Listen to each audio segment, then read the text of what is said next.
All. ரொம்ப நாளாக வந்து கேட்டுகிட்டே இருந்தீங்க டேண்ட்ரஃப்க்கு வந்து ஒரு சொல்யூஷன் சொல்லுங்கள் அப்படின்னு சொல்லிட்டு. ஸோ அதுக்கான பேக் தான் இன்றைக்கி வந்து பார்க்க போகிறோம். இது வந்து சைனஸ் இருக்கிறவங்க கண்டிப்பாக ட்ரை பண்ணவே பண்ணிடாதீங்க, ஏன்னா பயங்கர கூலிங்காக இருக்கும். இது வந்து வெந்தயம், அப்புறம் வந்து தயிர், அப்புறம் வந்து எக்கோட ஒயிட், இது 3 யூஸ் பண்ணி தான் வந்து பண்ண போகிறோம். இது வாங்க எப்படி பண்ணுறதுன்னு பார்க்கலாம். இது வந்து ஒரு பெஸ்ட்டு சொல்யூஷனாக இருக்கும் டேண்ட்ரஃப்க்கு. ட்ரை பண்ணி பார்த்துட்டு எப்படி இருக்குன்னு சொல்லுங்கள்.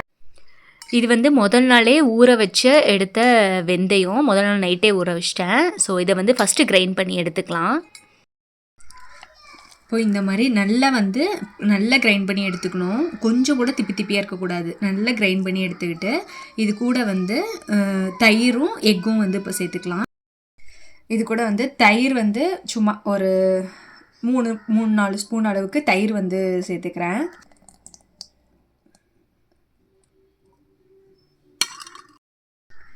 இப்போ இது கூடவே வந்து முட்டையோட வெறும் வெள்ளைக்கரு மட்டும் சேர்த்துக்கிறேன்.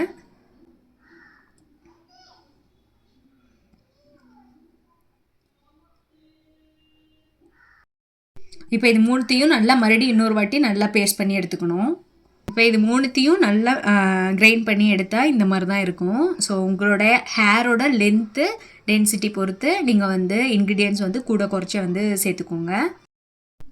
ஸோ இப்போ எப்பவும் போல தான் ஹேர் வாஷ்க்கு முன்னாடி ஹேரில் வந்து ஆயில் அப்ளை பண்ணிவிட்டு டீடாங்கிள் பண்ணிவிட்டு தான் வந்து ஹேர் பேக் போடுவேன். ஸோ இது எல்லா வீடியோலையும் நான் சொல்லியிருப்பேன். ஸோ அதே மாதிரி தான் இப்போ வந்து ஹேரில் வந்து ஆயில் அப்ளை பண்ணிவிட்டு டீடாங்கிள் பண்ணிவிட்டு அதுக்கப்புறம் தான் வந்து அந்த பேக் போட போகிறோம்.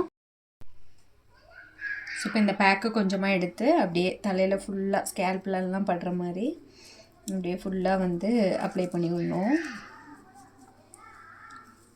எனக்கு யூஸ்வலாகவே வந்து இந்த வின்டர் ஸ்டார்ட் ஆகிடுச்சு அப்படின்னாலே டேண்ட்ரஃப் வந்து கண்டிப்பாக வந்துடும் அந்த ட்ரைனஸ்னால். அதுக்கு வந்து பெருசாக எந்த பேக்கும் போட மாட்டேன், ஏன்னா எனக்கு வந்து மைக்ரைன் இருக்குது அப்படிங்கிறனால கூலிங்காக இருக்கிற எந்த பேக்கும் வந்து இந்த மாதிரி டைமில் வந்து நான் யூஸ் பண்ண மாட்டேன்.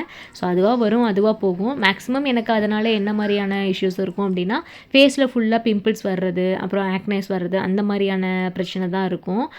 ஸோ அதனால் அதுதானே அப்படிங்கிறனால நான் பெருசாக அதுக்குன்னு எந்த எஃபர்ட்டும் எடுக்க மாட்டேன். ஸோ ஜஸ்ட் இந்த பேக்கை போட்டுட்டு நீங்கள் ஒரு 15 to 20 மினிட்ஸ் கழித்து வாஷ் பண்ணாலே போதும்.